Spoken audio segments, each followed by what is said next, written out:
Well, hello my friends, and welcome to another show with your host, the one, the only, the chosen one, the eighth wonder of the future. And today we are playing a classic, one that spans 40 years in the making. This is none other than Shadows of the Empire. A classic across 40 years, as I said before. And today we're doing something special. We're playing the whole game throughout. I don't expect to make it in one roll because it's been decades since I played this game. I was able to buy it on Steam, but also I had a copy of it in my Nintendo 64. Correction, I have the old game, which I bought used back in late 90s, or probably late 90s when I was at high school. And I had the game originally from the box. I actually was able to keep it covered in plastic, but for some reason the circuitry inside the motherboard just crapped out. Probably 26-year-old machine, so it was actually a workhorse compared to modern day items like the PlayStation 3 or 4 and the Xbox. So you can see this is the old Nintendo 64 one. It actually looks like a comic book. The resemblance of the original characters, as you see, Han Solo is portrayed like Harrison Ford looked like back in the day. And I always thought that this character, Dash Rendar, he's the character of this game, look a lot like the guy that played in Waterworld. Not Mel Gibson. You get the picture here. I kind of looks a lot like him, so I don't know if it's something that the character, the actor that played him, that look a lot like him, or there was just deliberate. I have no idea. Anyway, let's just start. We're gonna make a new game here, and we're gonna follow up with the same old classic settings here for this channel. Back in those days I have my name in there, but I'm not gonna put the name here. There you go. I'm gonna keep it easy because I want to make sure to finish up in time. Let's start. So yeah, as I was saying, this has been a hot minute, folks. It has been a hot minute.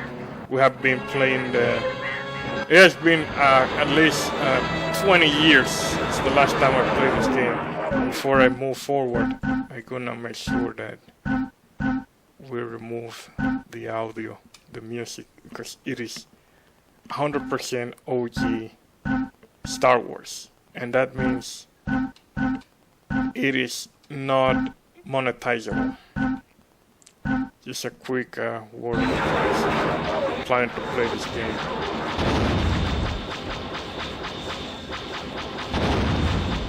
So yeah, as I was saying, 20 years at least I played this game. I have a lot more games. I have a few obscure Japanese games, which my dad used to rent for us back in the day. They were kind of entertaining, a little bit frustrating, of course, as many original games come from Japan. They're more about the experience of people rage quitting or being proficient in everything. That includes games. So you get the picture here, folks.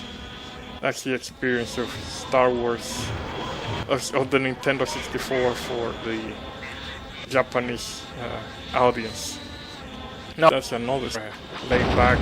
Well, that's challengeable because I had the Nintendo Entertainment System, so basically the original Nintendo. And I played a few games. I had the compact version, so it was released, I think it was in the 30th anniversary of the Nintendo Entertainment System. So it was released in a smaller version, but it's basically, it contains around 25 games. A different, I think it's in a different level of quality, and probably they were more like considered what the best sellers when they were released. So you have, for example, Super Mario Bros, Donkey Kong, the original Donkey Kong, and it's been, there's a lot of games in there, so like I counted like probably around probably 20 games. So 20 games, that's in the original Nintendo's Entertainment System and the Super Nintendo. And some of those games I can count that are really challenging. Mega Man is one of them. It's one of the original games. So basically, probably the only thing that was modified from the original version here in the West was basically putting in the translation from Japanese to English. But overall, I think it's really challenging. The original Nintendo games were pretty challenging. Shoot, even probably Super Mario World for the Super Nintendo was pretty challenging as well. So yeah, you get the picture here. There's a lot of interesting things to say about this game, and probably this is what Star Wars was back in the day. A lot of these games had some characteristic, special characteristic. The LucasArts brand was really cool in terms of creating innovation. That was also common in the original Star Wars games, and at some level, probably when it was re-released as a special edition. Some people say, well, they were really frustrated back in the day, because I include myself, because we want to see the original cut, and it was never released. I think when Disney bought Star Wars, they never bought the original theatrical release license. Basically, the release of those original films were held by George Lucas. So you get the picture here. It has been a hot minute, folks. So I'm trying to make sure that I get this guy out, because if he shoots me, I won't be able to shoot this big boy. Okay, so this is trigger for the token. I'm pressing the Z button. I'm telling you, the only way I was able to get to play this game was I had to go to eBay and buy from a small shop, to basically buy a refurbished Nintendo 64, but so far it's working like a dream. Unfortunately, my original Nintendo, the hard drive, the motherboard, got completely screwed, even though I kept it on the wraps every time I was not playing. So it was not supposed to last me at least for a long time. So you get the picture here. This was one of the most frustrating parts of the first stage, cranking out this AT-AT.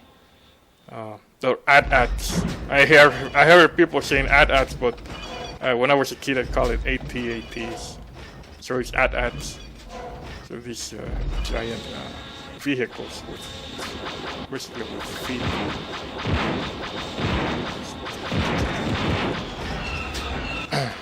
And I remember as well, one of the things I remember that I noticed it changes it quite a bit is it looks so freaking pixelated. When I was a kid, I usually had this memory that it was much higher resolution.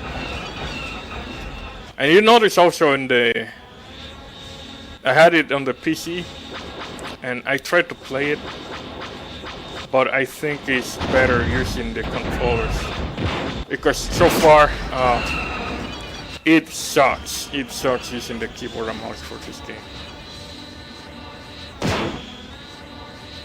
Unless I had to change the sensibility, so it's not preset to be nice to be played for your computer. So you had to adjust the sensibility in order for you to play it on your own terms.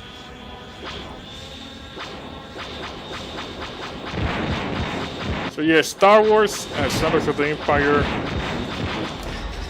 This is one of the games I think will have benefited to have a release as a TV show.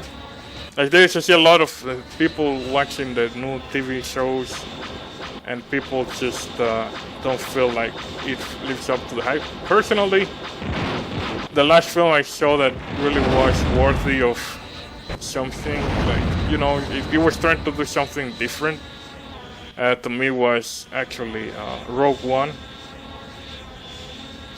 But anything else has been,